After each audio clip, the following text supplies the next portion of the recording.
Psychology की इस series में आप सभी का स्वागत है।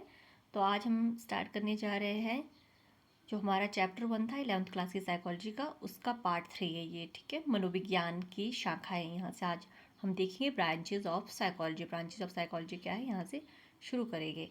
तो मनोविज्ञान जैसे जैसे विकसित हुआ, इसकी कई उपशाखाएँ जो है सब डिसिप्लिनरीज है वो बनती गई। ठीक है, क्योंकि इंसानी व्यवहार का दायरा बहुत बड़ा है।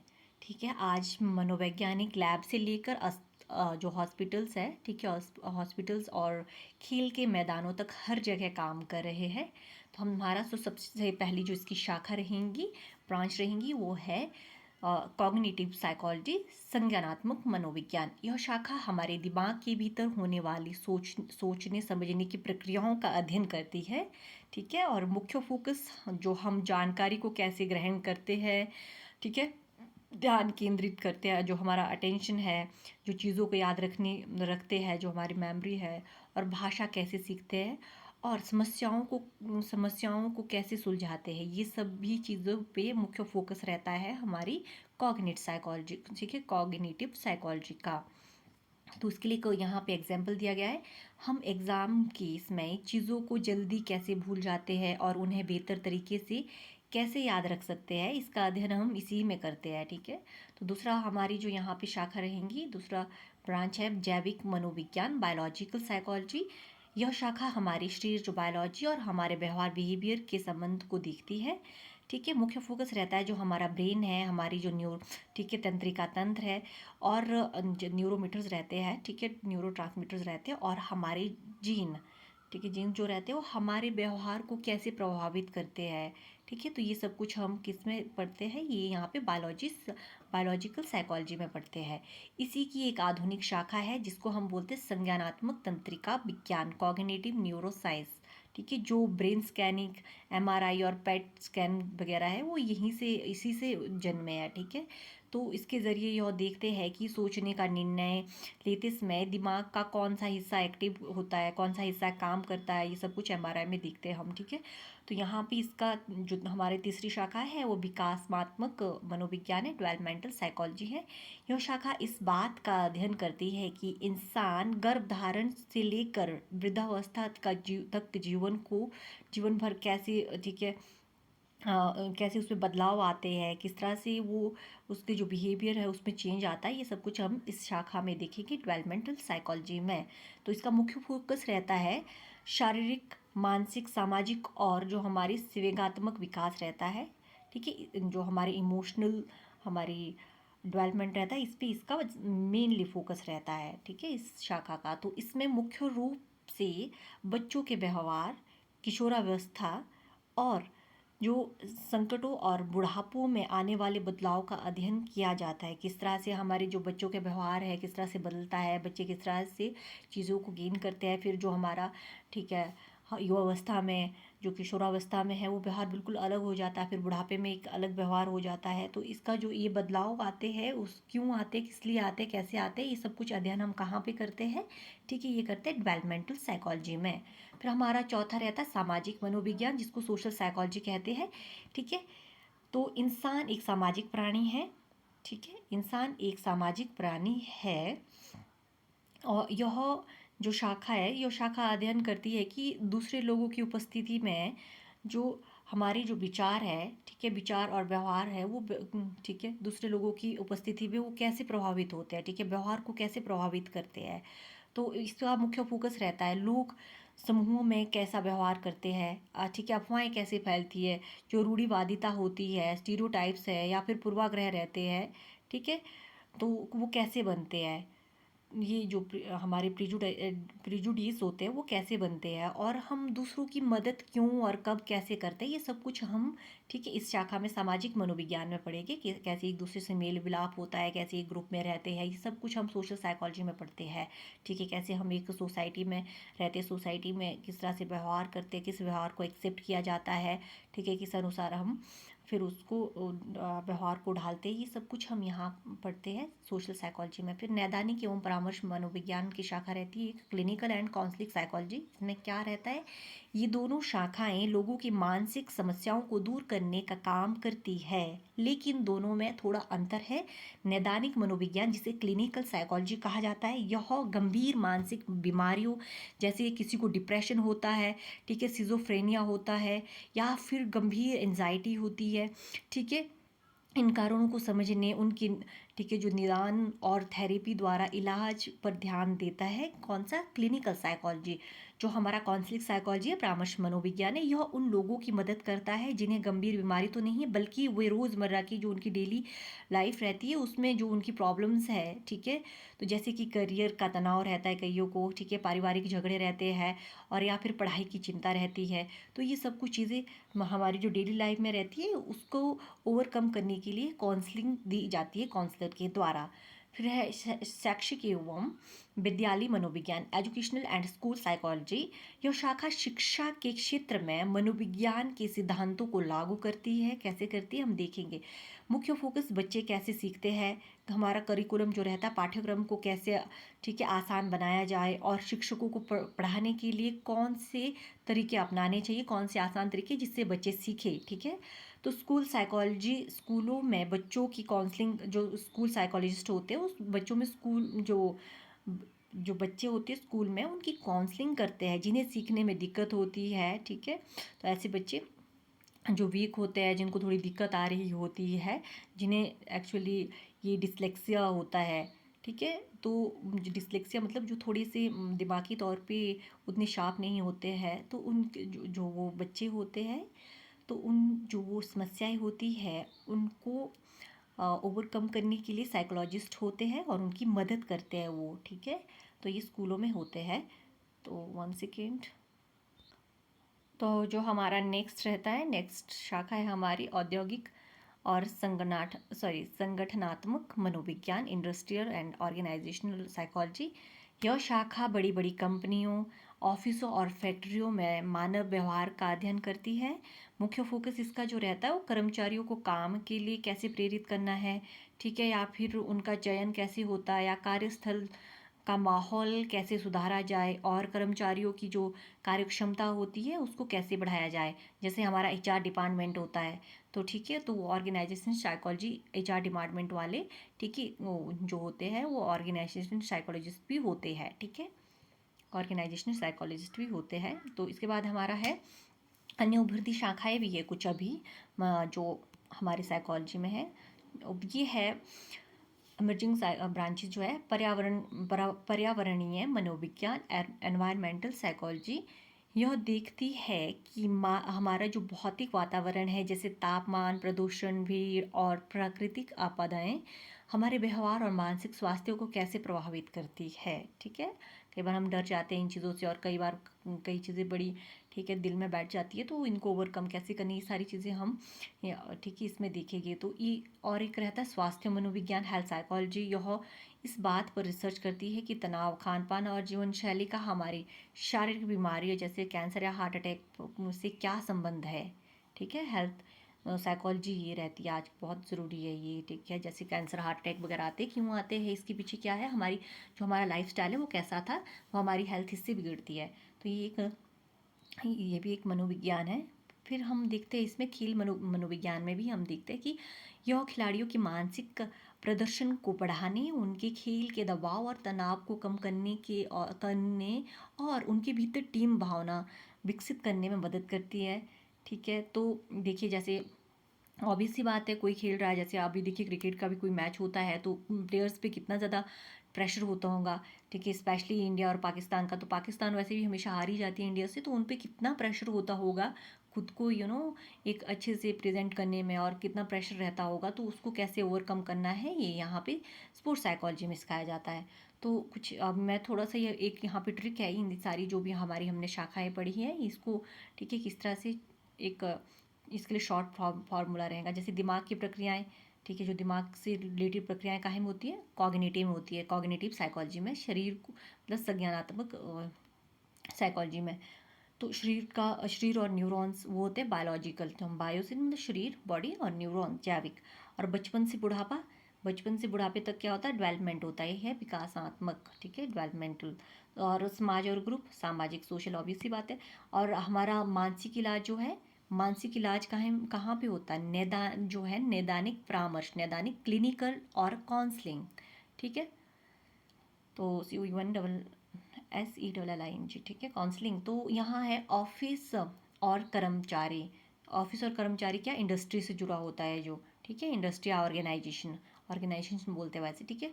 तो वो कौन सा है, औद्योगिक में क्या होता है, उसमें ऑफिस और कर्मचारी से रिलेटेड, ठीक है, इशू सॉर्ट होते हैं। तो अनुसंधान एवं जो अनुप्रयोग के कथ्य है, यहाँ पे हम इसके बारे में जानेंगे, अनुसंधान क्या है और अनुप्रयोग क्या है, इसके क्या कथ्य है, ठीक है। Themes of research and applications, ठीक है। तो सबसे पहले हम जो रहेंगे यहाँ पे, हमारा फर्स्ट है अनुसंधान के मुख्य कथ्य, थीम्स ऑफ रिसर्च देखेंगे इन साइकोलॉजी। साइकोलॉजी में रिसर्च की क्या थीम है ये हम देखेंगे, ठीक है। थीम 1 है मनोविज्ञान विभिन्न सिद्धांतों द्वारा मानव व्यवहार को विकसित करता है, ठीक है। Psychology develop principles of human behaviour. तो इसका जो फर्स्ट थीम है, कथ्य है, वो है, इस थीम का मुख्य उद्देश्य इंसानी व्यवहार को समझना और उसके पीछे के छिपे नियमों या सिद्धांतों को खोजना है। यह पूरी तरह से वैज्ञानिक और सैद्धांतिक होता है, ठीक है। तो अनुसंधान का क्षेत्र जो रहता है, रिसर्च का हमारा फील्ड रहता है, इसके लिए वो क्या रहता है हम देखेंगे। इसमें जो लेबोरेटरी होती है, लेबोरेटरी में हम प्रयोग किए जाते हैं ताकि यह जाना जा सके कि हमारी जो यादाश्त है, मेमोरी है, वो कैसे काम करती है, हम सीखते कैसे, हमारी लर्निंग कैसे होती है, जो हमारा ब्रेन है, मस्तिष्क है, ठीक है, कैसे निर्णय लेता है, ये सब कुछ हम कहाँ पे, लेबोरेटरी में इसको पहले रिसर्च करते हैं, ठीक है। तो फिर उदाहरण के लिए देखिए, यहाँ एक एग्जांपल है, यह पता लगाना है कि लगातार अभ्यास जो प्रैक्टिस करने से दिमाग में न्यूरॉन्स की बीच संबंध कैसे मजबूत होता है, ये हम लैब में देखेंगे, ठीक है। क्या चेंजेस आ रहे हैं हमारे न्यूरॉन्स में, किस तरह से हमारा जो माइंड है, ठीक है, वो बिल्ड हो रहा है अगर हम बार बार प्रैक्टिस करते हैं किसी चीज़ को लेकर। तो ये सब कुछ हम वहाँ लैब में देखते हैं। तो थीम 2 है हमारा मानव व्यवहार एवं मानव व्यवहार स्वयं के जैविक आधार और सामाजिक संस्कृति संदर्भों का परिणाम है। क्या है, सामाजिक जैविक आधार और सामाजिक सांस्कृतिक संदर्भों का परिणाम है, इन दोनों से बना है मानव व्यवहार। किससे, जो हमारा बायोलॉजिकल बायसेस है, ठीक है, बायोलॉजिकल आधार है, और हमारा जो आसपास की जो सोशल नॉर्म्स है या साइकोलॉजी, जो सांस्कृतिक, जो कल्चरल एंड सोशल सोसाइटी है हमारी, उन दोनों से मिलके बनता है हमारा व्यवहार, ठीक है। तो यहाँ पे देखेंगे कथ्य क्या है, इसमें थ्योरी पहले देते, कोई भी इंसान हवा में व्यवहार नहीं करता, ठीक है। उसका व्यवहार दो चीज़ों से मिलकर बनता है, उसका अपना शरीर या जीन, जो हमारे बायोलॉजिकल, ठीक है, बायसेस होते हैं, और उसके आसपास के माहौल, संस्कृति से, ठीक है। तो इससे मनोवैज्ञानिक कुर्ट जो है, एक कुर्ट नाम के कुर्ट लेविन नाम के मनोवैज्ञानिक है, उन्होंने एक प्रसिद्ध समीकरण द्वारा समझाया था। वो क्या समीकरण है मैं यहाँ बताती हूँ। B=F_P। बी यहाँ पे बिहेवियर है, व्यवहार है, ठीक है, और पी यहाँ पे पर्सन है, व्यक्ति है, और ई यहाँ एनवायरनमेंट है, पर्यावरण है। तो ये जो चीज़ें हैं, ठीक है, बिहेवियर कि किससे बनता है, बिहेवियर इज इक्वल टू क्या है, एफ, एफ से एफ एंड पी ई, ठीक है। तो पी से पर्सन है, ई से एनवायरनमेंट है, एनवायरमेंटल है, और बी से बिहेवियर है। तो ये जो सारी चीज़ें हैं ये एक दूसरे से जुड़ी हुई है, इन सब चीज़ों से मिलके ही व्यवहार बना है, ठीक है। और अगला जो है हमारा अनुसंधान का क्षेत्र, मनोविज्ञान यह शोध करता है, 1 सेकेंड,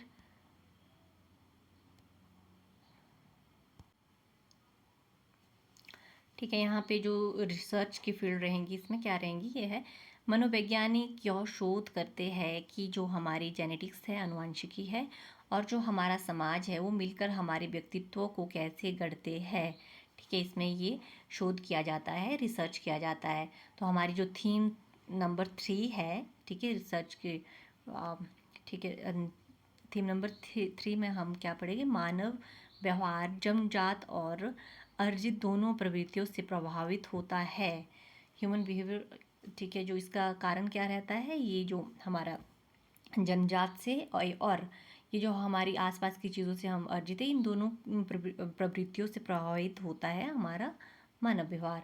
तो इसमें थ्योरी दिया गया, मनोविज्ञान यह मानता है कि हर व्यवहार के पीछे कोई ना कोई कारण ज़रूर होता है, ठीक है, और व्यवहार बिना किसी वजह के नहीं बदलता। यह कारण आंतरिक भी हो सकता है और बाहरी भी, ठीक है। और अनुसंधान का जो क्षेत्र रहता है इसमें, रिसर्च का जो फील्ड रहेगा, कैसे रिसर्च करती है, इसमें वैज्ञानिक कारण और प्रभाव, कॉज एंड इफेक्ट के संबंध को ढूंढते हैं। क्यों, ठीक है, ऐसा बिहेव हो रहा है और उसका इफेक्ट क्या पड़ता है, ये सब कुछ इसमें देखते हैं। यहाँ फॉर एग्जांपल ये, यदि किसी व्यक्ति को बहुत अधिक गुस्सा आ रहा है तो शोधकर्ता यह देखेंगे कि क्या उसके शरीर में किसी हार्मोन का असंतुलन है, ठीक है, कोई आंतरिक कारण है, जैसे हमने पढ़ा कि कार्यस्थल पर अत्यधिक काम का दबाव है, बाहरी कारण है। इस पे देखेंगे कि बाहरी कारण है, आंतरिक कारण से क्यों इशू हो रहा है, ये क्यों गुस्सा आ रहा है, बिहेवियर क्यों चेंज हो रहा है। तो ये सब कुछ इसमें देखते हैं कौन, मनोविज्ञान। हमारा थीम नंबर 4 है, मानव व्यवहार को समझने के लिए बहुस्तरीय दृष्टिकोण की आवश्यकता होती है, ठीक है। तो understanding a human behaviour is culturally constructed. तो बहुस्तरीय क्या रहता है हम देखेंगे यहाँ पे। इसका जो कथ्य है, थीम रहेंगी, पश्चिमी देशों की थ्योरीज को सीधे भारतीय समाज पर लागू नहीं किया जा सकता, ठीक है। इंसानी व्यवहार काफ़ी हद तक उसकी जो कल्चर है, उसके आसपास का वातावरण है, उस द्वारा तय होता है, ठीक है। तो वहाँ का पश्चिम का जो कल्चर है वो अलग है, यहाँ का अलग है। तो उनका जो वहाँ पे शोध है, रिसर्च है, वो डायरेक्ट यहाँ के लोगों पे पूरी तरह एप्लीकेबल नहीं होते हैं, ठीक है। तो अनुसंधान का जो क्षेत्र रहता है, ये रिसर्च का जो फील्ड है, तो इसमें क्या है, इसमें देशज मनोविज्ञान, ठीक है, इंडिजीनियस जो साइकोलॉजी है पर शोध होता है, जहाँ स्थानीय रीति रिवाजों, भाषा और पारिवारिक मूल्यों के आधार पर व्यवहार को समझा जाता है, ठीक है। तो इसमें ये समझा जाता है कि इसमें ये वाला मानव व्यवहार को समझने के लिए बहुस्तरीय दृष्टिकोण की आवश्यकता होती है, ठीक है। तो इस तरह से समझा जाता है बहुस्तरीय तौर पर। पांचवा थीम, मानव व्यवहार गतिशील और परिवर्तनशील है।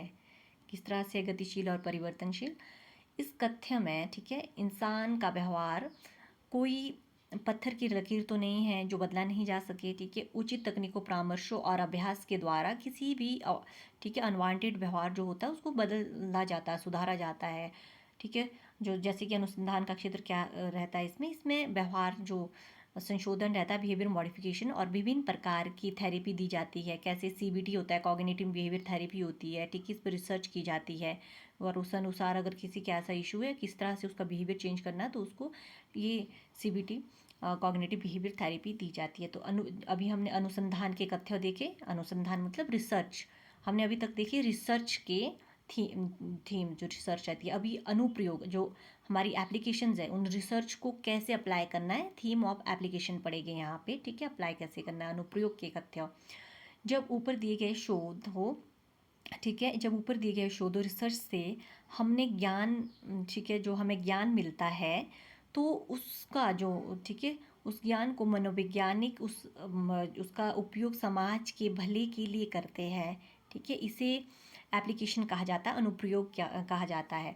तो मानसिक स्वास्थ्य जो हमारा मेंटल हेल्थ रहता है, ठीक है, क्लिनिकल साइकोलॉजी अस्पतालों और क्लिनिकों में डिप्रेशन और एंजाइटी से जूझ रहे लोगों के लिए इलाज करने के लिए इन सिद्धांतों का उपयोग करते हैं। कहाँ कहाँ अप्लाई होते हैं ये बता रहे हैं, और ये, ठीक है, मेंटल हेल्थ में अप्लाई होता है। यहाँ पे संगठन और कॉपरेटिव जगत में कॉपरेटिव जगत ऑर्गेनाइजेशन में ये यूज़ होता है। कैसे होता है, कंपनी में कर्मचारियों के बीच टीम भावना बढ़ाने के लिए और उनके काम के तनाव, जो वर्क स्ट्रेस है, उसको कम करने के लिए मनोविज्ञान के नियमों को लागू किया जाता है।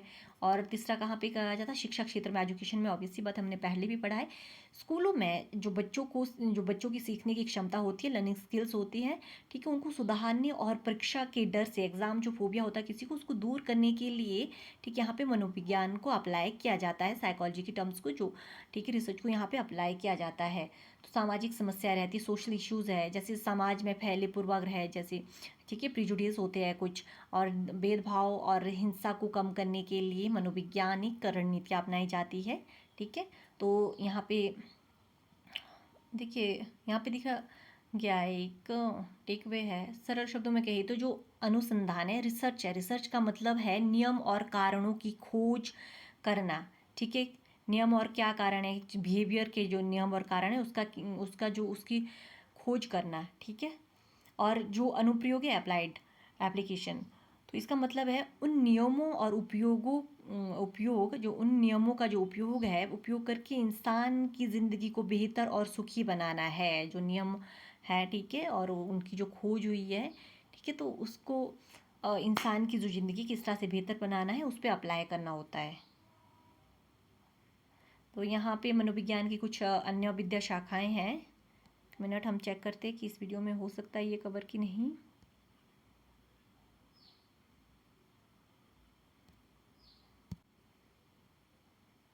ठीक है, जो यहाँ से आगे का रहता है हमारा टॉपिक्स, ये हम पार्ट 4 में इसको शामिल करेंगे वहाँ से, ठीक है। तो आज के लिए इतना ही। Thank you for watching video, और आप ज़रूर देखिएगा, शेयर भी करिएगा अगर ठीक लग रहा है। अगर कुछ इसमें गलती है या फिर कुछ कमी रहेगी तो आप मुझे बताइएगा, ताकि मैं और बेहतर तरीके से बना सकूँ, ठीक है। So thank you.